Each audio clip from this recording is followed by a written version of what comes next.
Okay, well, good afternoon, wonderful GAF scholars, and thank you for coming along to this event. My name is Brad Shrimpton, and I'm the George Alexander Foundation Manager. So let me explain this session. The prospect of life after university can be very exciting, and it can be a relief to leave lectures, exams, and assignments behind. But heading out of uni can also be a little nerve-wracking, as it's a major new stage of life. With this in mind, we've brought together a panel of 4 recent GAP alumni to share with you their stories, their lessons, and their practical advice on things that you'll experience as you leave university. To guide that conversation, I'm delighted to introduce our panel facilitator, May Somali. May is the CEO of the leadership development firm Leadership Lab. She's also an incredible professional coach and a former John Monash Foundation scholar. In a moment, May will start the session with some reflections on life skills like resilience, adaptability, and staying true to your values. After that, she'll lead a panel discussion with 4 incredible GAF alumni, Justise, Caitlyn, Tara, and Murphy, who will speak candidly about everything from job hunting and interviews to managing setbacks and staying grounded in who you are. So once again, congratulations to each of you. We're incredibly proud of you. We hope you gain some useful insights and food for thought from the rest of this session. Thank you, May. Thank you so much, Brad, and GAF Scholars. Great to see you virtually. We can't see you, but you're here in spirit, and really big warm welcome to our GAF alum, the 4 of them who have generously volunteered their time to share their practical tips and insights. And as Brad mentioned, I'm going to start off by sharing a few of my reflections around the transition from the world of university to the world of work, which is a big one in our lives, and one that there's actually some best practices that we want to share, what we've seen work really well. But before I go there, I wanted to re-emphasize that this is an interactive session. We will have an opportunity to ask our alum questions based on what they share or kind of questions you might be coming to the session with. We have a Q&A function at the bottom of the Zoom, you'll see. You can put your questions in there. We'll be able to upvote them and then kind of bring them to the fore in the last 5-10 minutes of our time together today. So with that, I'm going to do a quick screen share because I know visuals help tell the story. And part of what I want to share today is my professional mission is really to help unlock leadership potential, purpose, and peak performance in the world's most promising organizations, teams, and individuals. And as GAF scholars, that's you. As Brad said, this is a competitive scholarship. You're the cream of the crop, not just academically, but because of your character, the kind of person you are, how you are in your community, and the values that serve you. And I'm really excited to be able to share some of what I've learned along the way that will be a bit of a prelude to what our alumni are going to share in terms of their experiences. And I'm going to be doing this over the next 10 to 12 minutes wearing 3 main hats. As Brad mentioned, I'm a scholar myself, maybe a little older than you. I'm a millennial, but I know what it's like to win an exciting scholarship, but then to have some of the pressures and opportunities that come with doing it justice and making sure that you're making the most of the experience.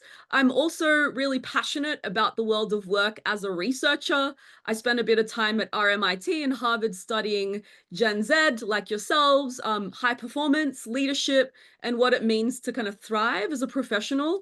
And as Brad mentioned, I run my own leadership development firm. I work with high potential individuals like yourself, scholars who are transitioning, to make sure that they're making the most of that next chapter and making sure that their career is set up for success. Now, right now, we're in a really interesting spot in the world because the world of work is constantly and rapidly evolving and really at an exponential rate to what we've seen previously. And I think this is reflective of the fact that we're living in what you call a VUCA world. This is a term that is an acronym.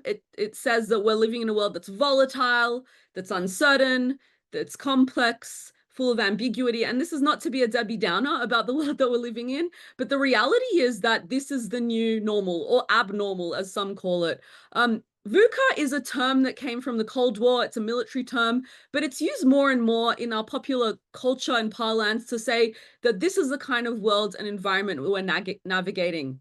We're living in a world where there's a lot of geopolitical instability, climate disasters, AI and digital disruption making us question kind of how do we go about work when computers and AI can do a lot of what we do. There's economic instability, and there's also just changing models of work for a lot of us who were at uni or maybe in high school even during the COVID years. What work means in terms of where somewhere you go, whether it's hybrid or remote. But also this idea that not everyone now has full-time jobs. We have sometimes portfolio careers where you're kind of getting your income from different sources and pivoting more rapidly than we were in past generations. And also for a lot of us as scholars, as Gen Z going out into the workforce for the first time when we're in a workforce where there's 4 different generations. So there's a lot of those communication differences that come up as well. And interestingly, because we're living in this VUCA world, the capacities and competencies we need to break into the world of work and thrive are different to what they have been in previous years and times. And a lot of my work is working on helping individuals and leaders like yourself navigate that transition. So what is it that we need to be successful in this new VUCA world? Well, it's actually really about human leadership. And when I talk about human leadership, it's about self-leadership. It's about human skills, or, what some of us here referred to as soft skills. Deloitte talks about how soft skills are going to be the most important set of skills in the world of AI, automation, and rapid change. These are the leadership qualities that can't be replicated by machines. They're what make us uniquely human, and you'll hear our alum panelists speak to. And I like to summarize these as the ABCs of human leadership. So I'm going to spend the next couple of minutes kind of talking to you about adaptability, bravery, and compassion as really the pillars that you'll need to navigate and successfully navigate this transition from being a scholar at uni into your careers. Now, when we think about adaptability, this is the ability to not be fixed, to recognize that change is the only constant. We almost come to expect change when we're adaptable. And for those of you who might remember boxer Mike Tyson, he says, everyone has a plan until they get punched in the face, and adaptability is how you roll with those punches and you keep kind of pushing forward regardless. Now, the key features of adaptability that I've seen in the work that I'm doing with folks like yourself is firstly, really being able to adopt a beginner's mindset and being willing to unlearn. So when we're going from the safety net of a structured uni program into new roles, into the world of work, whether it's in a field that you've studied, or maybe for some of us, we want to go and get a job somewhere outside of what our formal studies was, we need to adopt a beginner's mindset, right? Starting like a student, being willing to unlearn also what we thought work should look like or where we should be. The should is what sometimes gets us into trouble. And interestingly, some research coming out of the World Economic Forum earlier this year showed that 3 of the top 8 skills that are needed for the future of work all relate to adaptability. Now, adaptability is key, right? And HR managers are talking about how they want to hire based on people's ability to be adaptable. So adaptability is not a technical skill. It's really about that mindset and willingness to be able to evolve. It's really that new superpower that we're seeing. And in terms of adaptability, it's really about embracing experimentation. You'll hear from our panelists shortly the importance of being open to new opportunities. When we're experimenting, we don't necessarily know if we're going to like something or not, but we give it a try. We jump in, we collect data. How did I like it? How did I feel? And this is something that's going to be really important, mostly because these days, careers are jungle gyms. You might remember from when you were a kid being taken to the park. Jungle gyms mean you can jump around from place to place. It's very rare now that we're thinking about careers as strict ladders that you must go in and go all the way to become CEO or go and get your PhD. There's a lot more flexibility in how we think about growing up careers. And this is really in line with this idea that life is an experiment. And the more experiments that we make, the better. This is a famous quote from Ralph Waldo Emerson. And the more experiments we make, the more we get a sense of what we actually want from our careers. So if we don't try, we will never know. And last but not least, when it comes to adaptability, we want to get clear on our why, but be flexible on the how and what. Now, what do we mean by this? Brad referenced values, and a big part of what we want to be clear about is our why. our purpose, our why, our values, they're what anchor us in who we are at our core. When we know why we want to do what we want to do, then we can get really flexible about the methods to achieve that. So for example, if I really want to help people who don't have a voice, maybe initially I thought I'd go and become a human rights lawyer, which is what I did, by the way, a couple decades ago. But then I might realize I want to go and start my own business to do that, or go and do leadership development. So the how and what can adapt, but our why is what anchors us in who we are. And that's really important in this transition. Now, B is for bravery. Bravery is a term that is thrown around a lot, but also ultimately it's about the willingness to not always be right. And it's about the courage to put yourself out there. And you see that with a lot of our alum and some of the examples they're going to share. But I love bravery because it's about choosing courage over comfort. Without the kind of GAF scholar label, when we move into being an alum, sometimes it's tempting to stay in our comfort zone. I'm just going to stick to what I know. But bravery means, making sure that you put yourself out there. And the more you do this, by the way, the more that your comfort zone actually grows. So what felt hard before is not going to feel hard so much next time. And I want to remind you that you can do hard things. The good news is you've made hard transitions before. For all of you, you've won this wonderful scholarship. A lot of you have relocated to universities. You've had to make new friends, study new subjects, traverse unknown territories. And so doing this in your career transition is no different to the kinds of hard things and bravery you had to show as part of actually moving to university in the first place. It's just that we're applying it to a new context of work. Secondly, bravery is about taking smart risks. A smart risk might be putting yourself out there, daring to reach out to someone, ask them for a coffee. It might be also acknowledging what you learn along the way. So the good thing about taking smart risks is you might get it wrong. You might realize, I don't want to go and do that. I thought I'd want that job, but I don't. Or I don't really like that workplace. Their values are unaligned with mine. And so learning and acknowledging what doesn't work is just as important as what does work. Because a person who never made a mistake never tried anything new. So we got to be okay with making mistakes, because the more we learn about ourselves, the more we can pivot and the more we can end up somewhere that makes us really thrive. And this is something that Albert Einstein talked about when making scientific discoveries, but it applies just as much to our careers. And with bravery, it's about being curious, speaking up, and making the hard asks. And our panelists are going to again share some examples of how they've put themselves out there and spoken up and make that hard ask. And that extra effort of putting yourself out there can go a long way in today's job market. So if you don't put yourself out there, the answer is always no. And the research backs this up, right? Research shows to behaviors like speaking up, even if you're unsure, asking for help. And that is really critical to career success. And last but not least, C for compassion. Now, people often say, May, why is compassion in here as a skill to be successful in the world of work? And it's probably not a surprise that given we're in a world of AI, what makes us deeply human is our ability to empathize with each other, to relate to one another. And so the most successful individuals like yourself are not those that just optimize for performance, but they optimize for relationships, and often their relationship with themselves. So here, when we talk about compassion, it's about being able to name and tame your limiting beliefs. All of us in this room have put ourselves out there and at some point felt fear. Like, what if I get rejected? What if I get it wrong? And in those moments, we have an opportunity to notice when our amygdala is on full alert, right? When we're in a new environment, when we want to feel that fear and run away, or we want to freeze, or we want to move into like people-pleasing mode. In those moments, we want to catch ourselves and remember it's normal to feel scared. It means you're trying something new.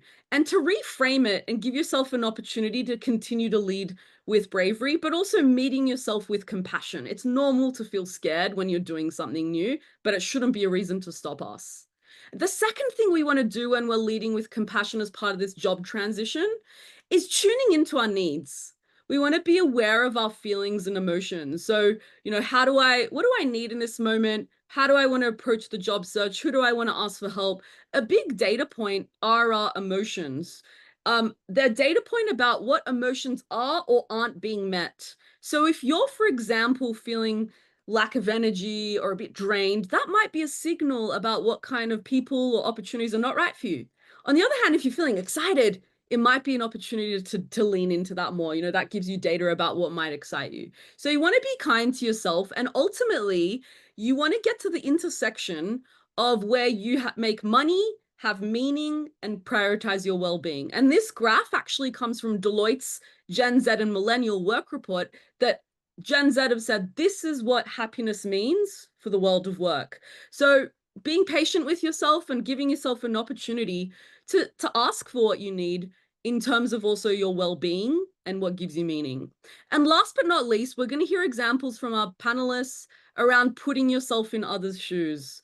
When you're able to connect with those that you're applying for jobs for, or mentors, or potential stakeholders that can be really helpful for you, it's about being able to preempt what might they want. So for example, if you're asking for a reference letter, not doing it the night before it's due. Or if you're reaching out to someone to volunteer your time, maybe asking, what could they use my help with, right? That compassion can go a long way in differentiating you in today's job market. And with that, of the ABCs of human leadership, we're now going to transition and hear from our fantastic panel. And our panel here today, you can see and read a little bit about at least where their studies, what university they studied. But I'd like to take a chance and hear from each of you. Could you please tell us your name, where you studied, what you studied, and what you're up to now? For those of you who've graduated, what job do you have? Would love to hear a little bit about each of you. So Murphy, you want to kick us off? Happy to. Thanks, May, and g'day everyone. My name's Murphy Knowles. I'm from the northwest coast of Tasmania. I studied a Bachelor of Paramedicine in Hobart. Graduated almost 2 years ago. I'm still in Hobart now, qualified paramedic with Ambulance Tasmania. So that keeps me busy amongst other commitments, but that's me. Thanks so much, Murphy. Justise. Hello, everyone. I am a graduate of February this year, and I studied a Bachelor of Law and Criminology at Murdoch University. I moved up from a small town in the southwest of WA and moved up to Perth. I now study events in Bunbury, so very different. Lots of great events that Just has been up to. Probably you'll hear about in a second as well. And Tara, what about you? Hi, everyone. I am also in Perth, same as Justise. I moved here from Darwin, and I'm still studying actually. I'm in my last semester of law and journalism at Murdoch University. And next year I've got a grad job as a judge's associate, so helping a judge in the Supreme Court here write their judgments and run the courtrooms. Thanks so much, Tara. And last but not least, Caitlyn. Thanks, May. Hi, everyone. I'm Caitlyn. I'm from a town in the central north of Tasmania, so I'm from Deloraine. I studied a Bachelor of Agricultural Science in Hobart at UTAS. I've now moved back to the town where I'm from, and I am a sales agronomist for Tasmania for DLF seeds. Fantastic. So as we can see, our panelists are alum with diverse experiences. They're at different points. They graduate at different times, studying different things, although we have a bit of law in the mix as a commonality. I'd love to hear from each of you a little bit about your value. We're going to start with a discussion on values and mindset, because I think that this is the core of kind of how we lead ourselves in this transition. When we're leaving university, it's not just about what job you're going to get. It's about like how you show up in that process, about grounding yourself, and a lot of those fears that we talked about that are natural to come up.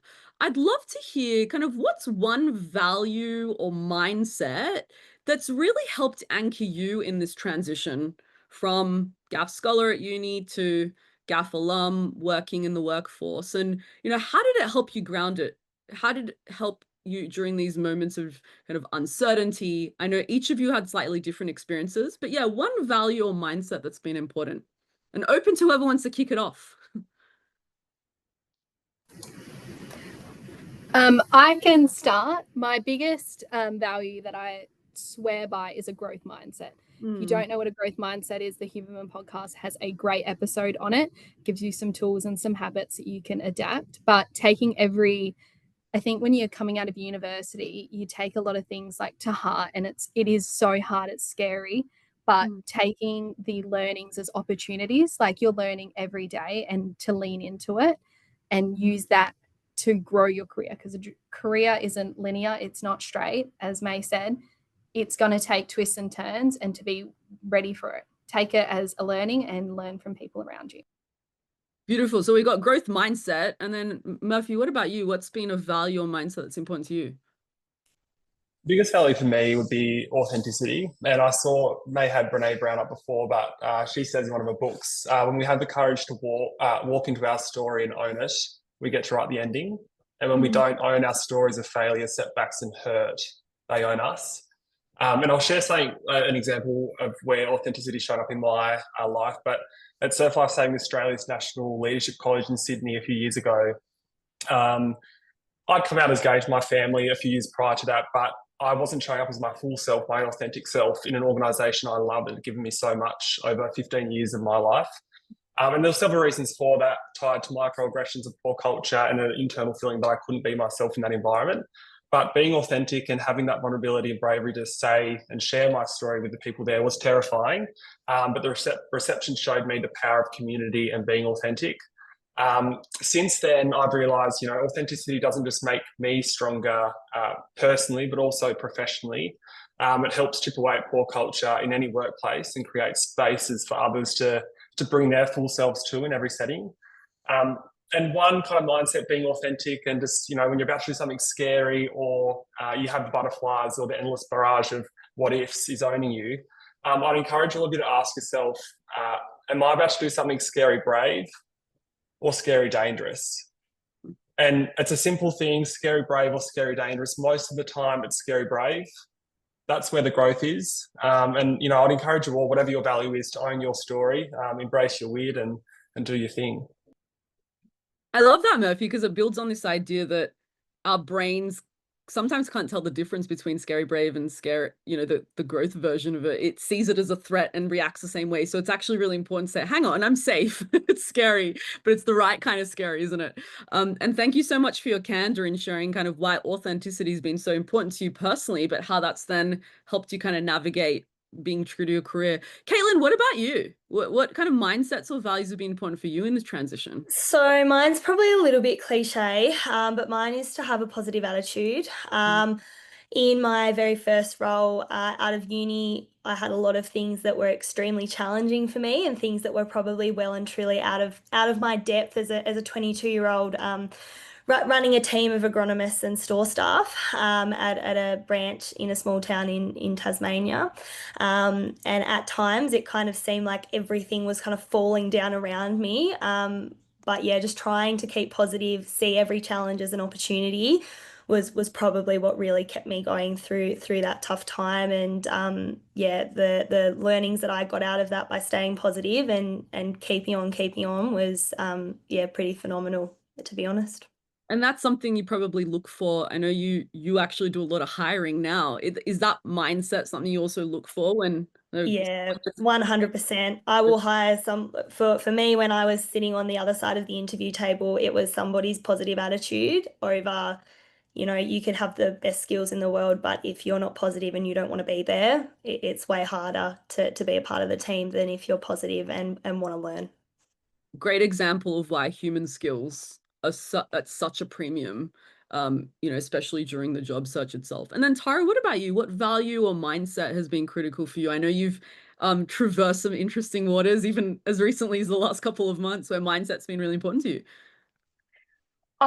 Just carrying on from what Murphy said, I really agree with the idea of like scary brave, scary dangerous. And I think the thing that has helped me a lot is being comfortable with being uncomfortable. If you're a anxious girly like me, a lot of things will feel uncomfortable, but luckily that's where like so much learning happens. And just one example that pops to mind is, so I run a criminal justice nonprofit here in WA, and we regularly meet with politicians, and we're a student-led organisation. I'm just a student, and I'll end up in these meetings with ministers talking about really complex legal topics, and I am terrified. But I come out of these meetings with one, new connections, so much better confidence. Like you just can't learn that sort of confidence and those skills unless you really put yourself out there and force yourself to be uncomfortable. Again, another great example of bravery in action. So one thing that our panelists share is, recognizing that there's maybe a fear or uncertainty, and then like putting yourself out there and like being anchored in whether it's growth mindset or authenticity or positivity. I love this. And I think for our scholars, it's really important to recognize like that's the thing we can control, our values and our mindset. It's probably a good segue into some of the practicalities. I know for some of our scholars, they're probably in the thick of thinking about what's my first job going to be, or maybe you're in the thick of the actual application and interview process. And I know you've all had slightly different experiences with this, but I would love to hear a little bit about how did you actually approach the process of landing your first job? How did you go about kind of thinking about what jobs might be right for you in the first place? And then we'll talk a little bit about some of the practical tips you might have for interviewing and whatnot. So would love to, again, open it up to anyone in terms of like the approach that you took and what we can learn from that. Murphy, I know you had an example of the parallels, parallel tracks. I do I'll just preface, the pathway out of uni for me is a lot narrower than some other fields in paramedicine, that being a graduate paramedic is typically the role you're going to go into. But for me, the process was, given that it is a competitive field and it's quite narrow, is finding your point of difference. For me, surf life-saving, community service and community leadership became my point of difference, and it was really narrowing in on that and getting the parallels of my service in that area and how that kind of translates across to paramedicine and prepares you in that sense. So it's about kind of knowing your story, knowing what drives you, what motivates you as an individual, and how that's relevant to the job you're entering. And for me, that's obviously paramedicine, but for others and a lot of you, a law degree may open a lot more doors than just being a lawyer in one setting. Excellent. I guess for me, it's just, finding a point of difference, really knuckling down what that is and selling it and owning it. Yeah. And so, I mean, I think you make a great point, Murphy, in that it can be different depending on what degree, whether you're a very technical degree where it's a bit more predictable, maybe the kinds of jobs that people are applying for, or a bit more broad, like in law or arts or humanities. For our other panelists, any other kind of stories about how you thought about applying from the plethora of jobs out there? How did you even begin to think about where you might want to land? Justise. For me, I had someone who I met at student accommodation, actually, and I met her and she was a village manager at the time and now the general manager of WA and South Australia and Northern Territory student accommodation. So she's a very amazing, accomplished woman. And I met with her and I said, how do I get to where you need to be? Because I really admired her. I really admired her values, what she was doing, the change she was making. And so where did she start? And then that opened so many doors, because then she was like, you need to apply for this. I applied for this and I worked my way up. I was working a full-time job, a part-time job, and studying full-time throughout uni just to get through, which I'm sure everyone has a very similar story. So I suppose just taking every opportunity that came to me, like any learning. I went to Sydney for a leadership conference. I've done interning, like I've tried every revenue that come to me, and just taking those opportunities and knowing what you want, like following your values. So yeah. Again, you're a great example of an experimenter. I know. Just for everyone, I was on a very straight career path, studying law, wanting to be a lawyer. And I suppose that was the safe option. But when I was in year 12 and choosing what I wanted to do, I was like, my name's Justise. I'm going to be a lawyer because that's just funny. And then I realized that maybe I'm very creative. I'm very compassionate. I'm so about community and building communities. And then I found something I was really passionate about. And now I get to work with the AFL and Football Australia to make these amazing events that bring community together. And I changed. It was very, very scary time when I was at uni making that decision, even though I have a law degree, and changing my trajectory. So yes. Great example of casting a much wider net than one would traditionally think, having studied, say, law. But through that experimentation, it sounds like you really got a sense of what drives you, what your value, you know, what opportunities allow you to thrive, learn more. And also you mentioned the importance of the people you're working with. I know for Caitlyn and Tara, you also have, practice with interviewing and preparing for job interviews, whether it's because you've literally been doing them very recently, Tara, or Caitlyn on your end as well, being on the receiving end, like being the person who's interviewing. Do you have, if you had like one practical piece of advice for our scholars who are thinking about, or like in the middle of application process or about to go to interviews, what would you recommend they do or don't do to set themselves up for success? I guess for me, the people that kind of stood out were the ones that probably did their research about the business. They knew what they were applying for, and they kind of knew what the values of the business were as well. And you could almost tell that the people that had done their research, they were there because the business aligned with their values. So they were going to fit well into our team. So that would probably be the biggest thing. You don't need to be the person that, you know, is probably most qualified for the job, but if you come with the right attitude and you know about the business and you've done the work and you want to be there, you'll be surprised how quickly, I know for myself, I picked up on those people very, very quickly and went, they're the people that we want. Yeah, beautiful. So not just relying on ChatGPT, but actually preparing, knowing the business and being enthusiastic about it. Yeah. And I think what Murphy said about a point of difference, and being your authentic self, it really does show in the interviews. Excellent. Tara, you've had a lot of experience with interviews, whether it's law firms or interviewing judges, who might feel a bit like intimidating in and of itself. How did you set up yourself for success, and what can our scholars learn from the process of being prepared? One thing I did when approaching my interviews was taking the time to be really like reflective, introspective, and thinking about the different stories that attach to all of my different experiences. So I printed out my resume and I annotated it with all the stories I could think of. They could be, you know, examples of skills that I had practiced in these jobs, or they could have just been funny stories. Like there was one story, I went to a law conference and one of the previous judges of the High Court was there, and someone asked him, if the legal system was a fruit, what fruit would it be? And this came up in one of my job interviews.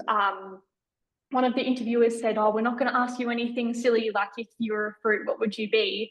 And I said, oh, do I have a story for you? So then it broke the ice and we had this really fun chat about, you know, if you were a fruit or if the legal system was a fruit, what would it be? So it could be really like something really random and funny like that, that breaks the ice, makes people laugh, or it could be like a story about your skills. One story that most of us here will have is moving from a rural or regional area to like a metro area. And I know that's something that came up in every single one of my interviews. People had questions about that. So already you have a story. One of the other things, slightly different, but I think it's what got me my job at the courts, is conceding strategically. And it's an idea that I learned in law, like in a courtroom, you can't, it's not practical to defend every single argument, and you have to be quite strategic about what you argue. It's the same thing, I think, in an interview. You're not going to be amazing at everything, so don't pitch yourself as someone who is amazing at everything. Like, have a bit of humility. My judge pointed something out in my resume and he asked me about it, and I said, to be honest, I don't think I was any good at that. And I actually had a lot to learn from that experience. And then he said to me, you know, that is the same answer that got me this job all these years ago. And so from that moment, that was a pretty good sign I had the job kind of in the bag, because, you know, I said exactly what he wanted to hear.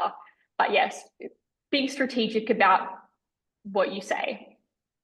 And I think in that I hear being human, right? Being human and also bringing in humor. It's not, often we think being professional means got to be buttoned up and a bit robotic, but actually it's it's letting yourself to be fully you. Whether that's enthusiastic or like not having all the answers, there's a kind of bravery in that in of itself, and it relates to kind of Murphy, your point around being authentic when you don't know something, or you haven't actually done something, you're not too good at something. I think this is a great segue into this idea of imperfection. Like, we're allowed to be imperfect when we're applying for jobs, and we've all kind of been through a bit of detours or redirections when we're finding our path. I certainly have. I'm in my late 30s on my 4th career, and sometimes it's because it's not what I thought it was going to be, and I had to reinvent myself. And our alum here are great examples of folks who are also plans have shifted sometimes a job that we applied for we didn't get, or it wasn't right for us, or sometimes we didn't continue with our studies in the way that we thought we would, or pursued further studies than we thought we would. And I'd love to hear from each of you kind of an example of a change in direction or a setback that you faced as part of this transition, and how you kind of approach that, or how you bounce back. I know you each have some, a different example, but it would be great to hear them, because I think for our scholars, we want to normalize what they're about to be exposed to as well. Caitlyn, do you want to start with you, because yours was actually in the process of the study itself? Yeah, so I started out doing a Bachelor of Agricultural Science, and I was going to do honours in my 4th year. That was my plan. At the time, or from the summer of my 1st year, I actually got a job with an agronomy company in Tasmania. Worked as a casual for them, and I got a full-time job there afterwards. But I kind of got about halfway through my 3rd year, and I went, oh, I'm not really finding anything that I really, really want to do my honours project on. I'd spoken to a lot of people that had done honours, and if it wasn't something I was really passionate about, like if I couldn't find that topic, I knew that it was going to be a very, very difficult time to do that, do my honours properly and do it justice. So consequently, I actually went to the UTAS Ag department and said, is there a possibility that I could graduate at the end of this year? They were very, very supportive.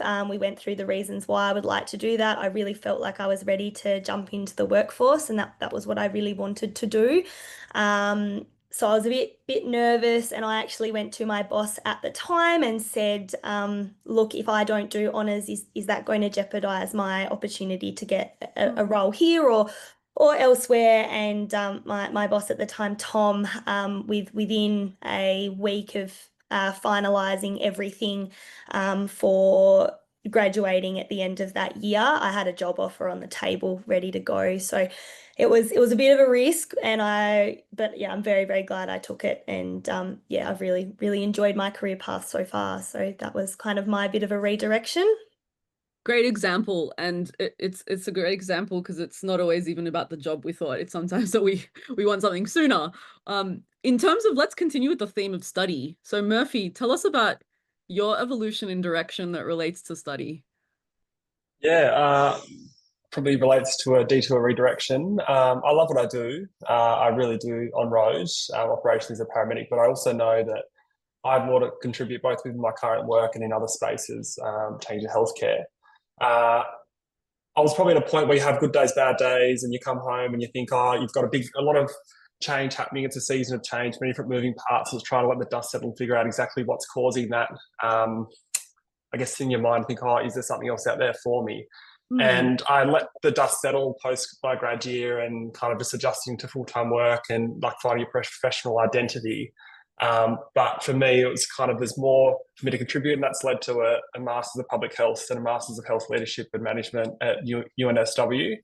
And I was definitely set on the Masters of Public Health, more system level, looking at like health from more system level lens, public health lens.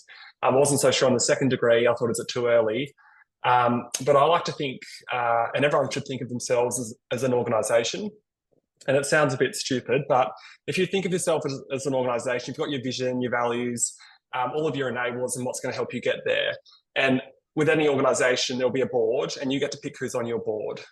So who's in your corner that will support you, that you can go to for various different matters that can help you decide. And for me, I had a chat to a few people who've been through the same thing I have and who are already doing the jobs I want to be doing, and had a chat to them about, is it too early to do that second degree? But they just said, go for it. there's the uncertainty about what's next, but just dive in, you'll learn. That's where the discomfort is. That's where the growth is. But I would just suggest, like, if you ever have a period where you're like, oh, is this job for me, or having a good day, bad day, trust your gut, be kind to yourself on the bad days, and you'll never know how things turn out unless you give it a crack. It isn't wasted time. You think, oh, I should have just done this 5 years ago. It's just about finding your path. So I guess just be patient in that process, and lend yourself some kindness. It'll all work out.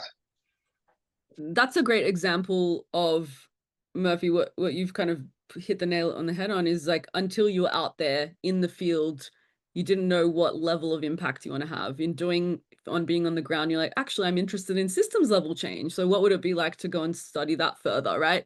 It's a bit of a redirection, but it's still the same why, but a different how.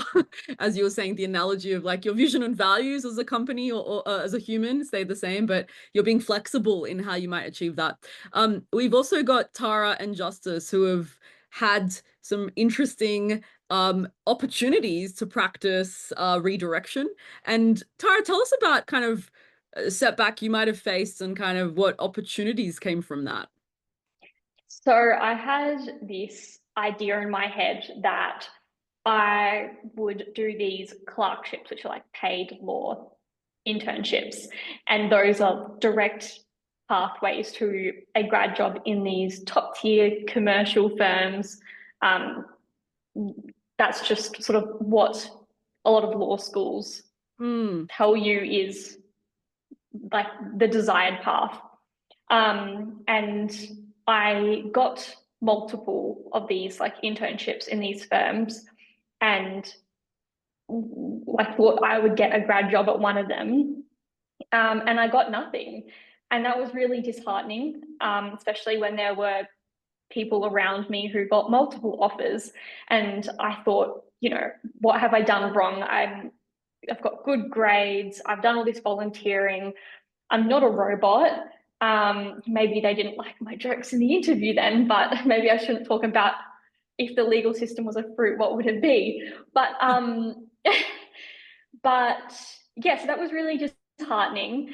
And then a job came up for this associateship at the Supreme Court, and I interviewed and I got that, and it's a very prestigious job, and I think it's probably a better job than the ones I was going to. The work-life balance is so much better, and hopefully I'm employable in any of those firms that rejected me when I'm done with my 2-year grad position at the courts.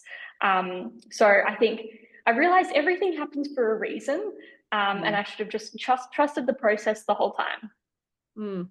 I could kind of, when you told me about your job opportunity, which congrats, I could see the excitement, probably more excitement than you would have had if you had gotten one of the graduate offers.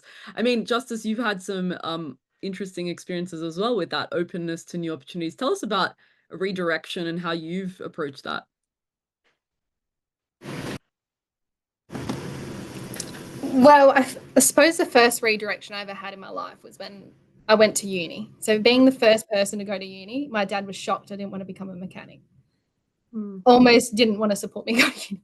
No, but then like going into uni, like I feel like there's this trajectory. It's like you go and you've got to follow it. And I think just knowing in your heart, like, is it the right thing you want to be doing? And if it is, go for it. Take every opportunity that gets there. Learn from people. Find a lawyer in your area. And LinkedIn is a great resource to grow that network and grow that connection, and reach out to them. Ask them, hey, how did you get here? What path did you take? I remember going to a NAIDOC week talk and meeting a lawyer where I went up to her after the talk and I was like, hey, can I follow you around for a day? I saw it and I was like, let's take that opportunity. And I got to follow her around for the day. I get to learn what she does on a day-to-day basis. And I suppose the hardest thing is knowing what you want and going for it.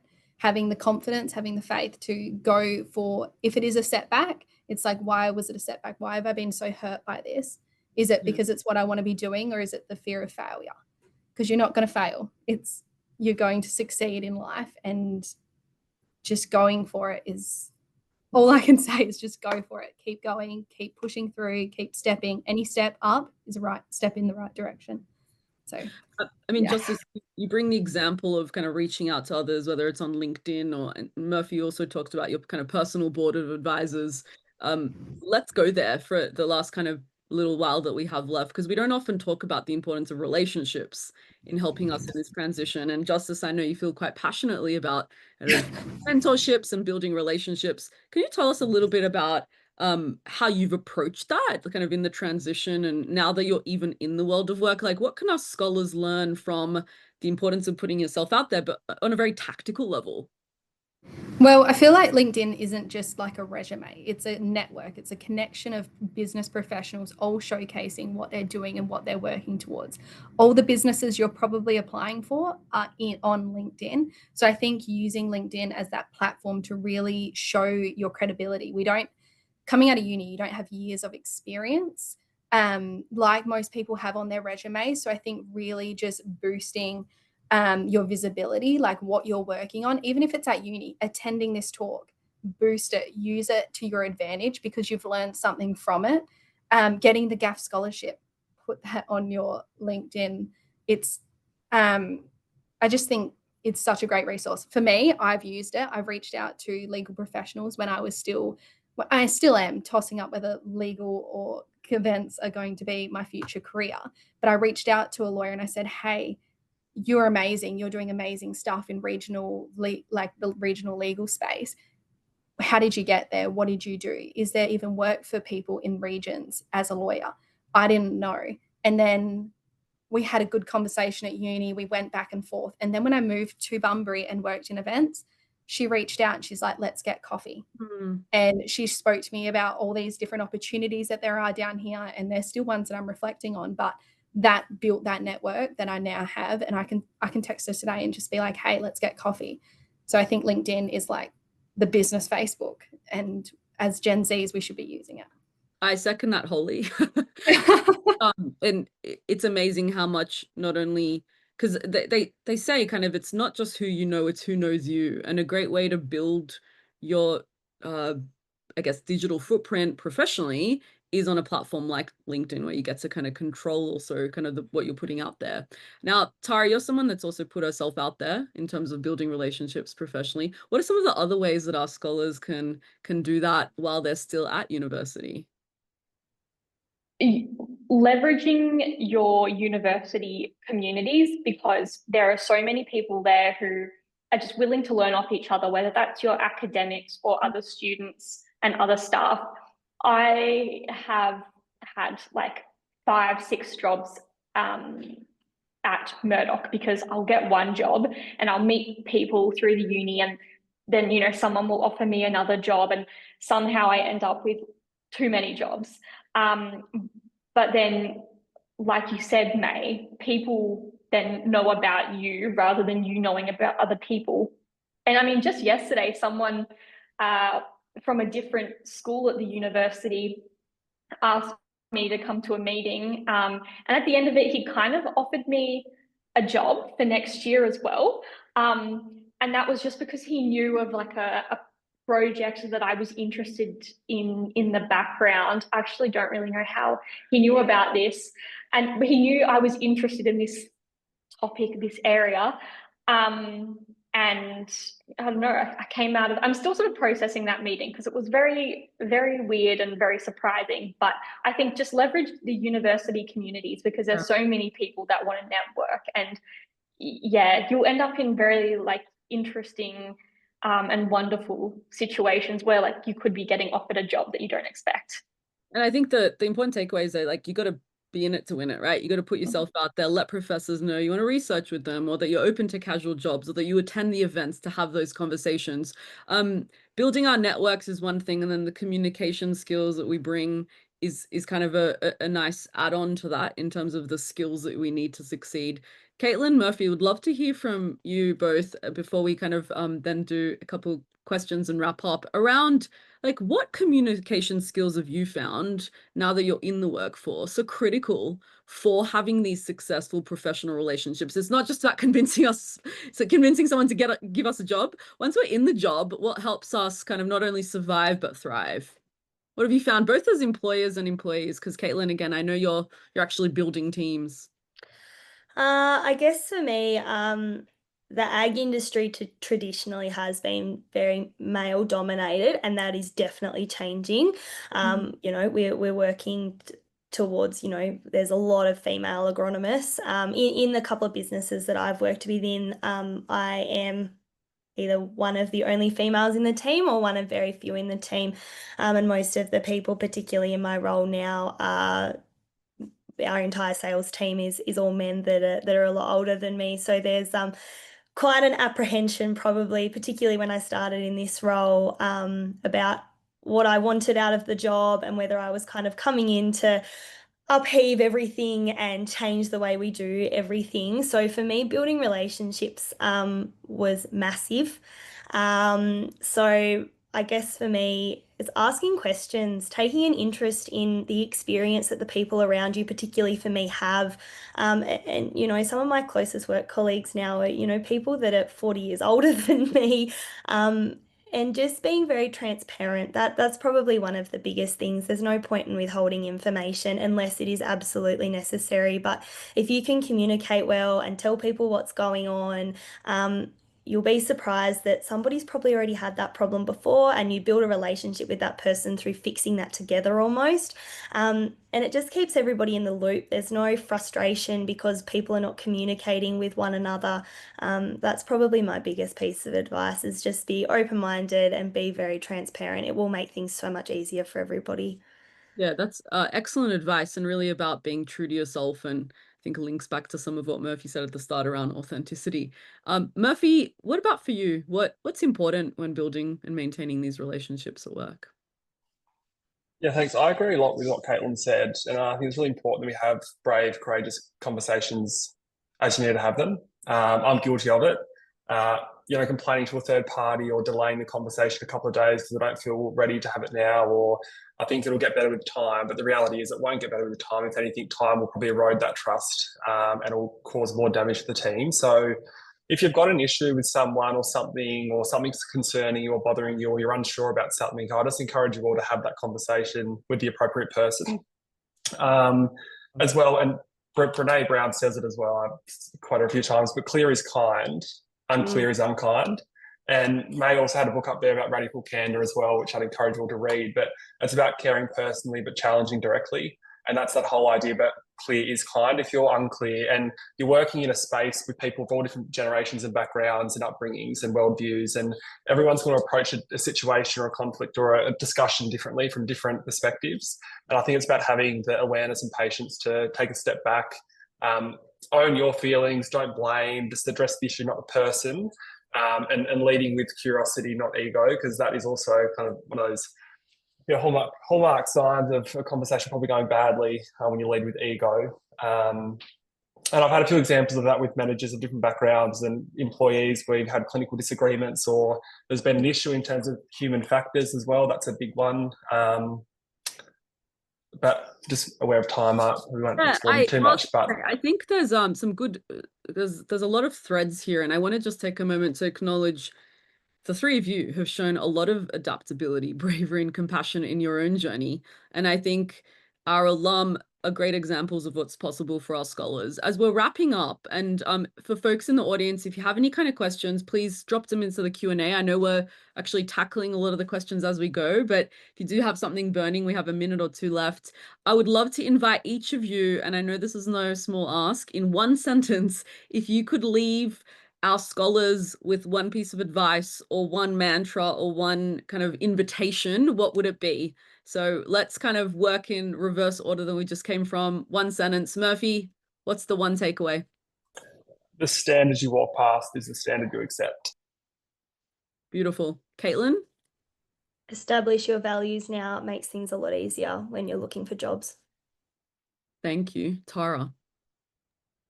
Probably just trust the process. And last but not least, Justise? You don't need to know your whole path, just the next step. I love that. We should all get magnets maybe for the GAF scholars from our alum. And speaking of next step, I want to thank you all and invite Brad back to the stage, our digital stage, to wrap up this wonderful panel. And thank you so much for all your wonderful insights. As scholars, if you want to get in touch with our alum, please do. They're wonderful, they're human, as you can see, and are willing to kind of share as in which you have any questions. Okay, well, thank you, May, Justise, Caitlyn, Tara Murphy. That was amazing. So many useful and insightful things for everyone to consider. So I have 1 minute to wrap things up. So let me say thank you to our communications team, Sarah and Bianca, for their Zoom support. Thank you to CEO Paul Conroy for his support of this event. And another big thanks to May for facilitating the event. You did an incredible job, May. Thank you, everyone, again. Have a great afternoon and evening. We wish you the best of luck in everything you do, and goodbye for now. Thank you.